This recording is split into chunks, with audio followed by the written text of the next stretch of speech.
എന്തായാലും എല്ലാവരും സ്കിപ്പടിക്കാതെ മുഴുവനായിട്ട് കാണാൻ നോക്കണേ. കാരണം അത്ര കിടില സാധനമാണിത്. ഇത് ഞാൻ എൻ്റെ അമ്മയുടെ കടയിൽ നിന്ന് എടുത്തുകൊണ്ട് വന്നതാണ്. ഈ നൂലൊക്കെ മേടിച്ച് കഴിയുമ്പോൾ അത് കഴിഞ്ഞ് കിട്ടുന്ന അസ്ഥിക്കൂടമില്ലേ, അതാണിത്. അതെടുത്തുകൊണ്ട് വന്നിട്ട് അതിൽ നമ്മൾ പെയിൻ്റ് അടിക്കണം. പെയിൻ്റ് എന്ന് പറഞ്ഞു കഴിഞ്ഞാൽ ഏറ്റവും നല്ലത് സിൽവറാണ് കേട്ടോ.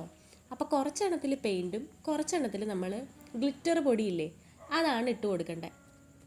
പിന്നെ ഈ വീഡിയോയിൽ കാണുന്ന പോലെ ബീഡ്സ് ആണെങ്കിൽ ബീഡ്സ്, മിറർ ആണെങ്കിൽ മിറർ, അതെല്ലാം നമ്മുടെ ഇഷ്ടം പോലെ കേട്ടോ.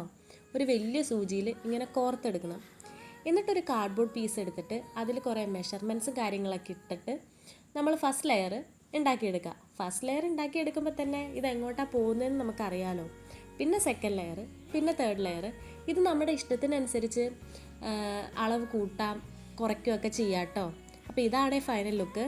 അപ്പോൾ വീഡിയോ ഇഷ്ടപ്പെട്ട് കഴിഞ്ഞാൽ എല്ലാവരും ലൈക്ക് ചെയ്ത് സപ്പോർട്ട് ചെയ്യണേ.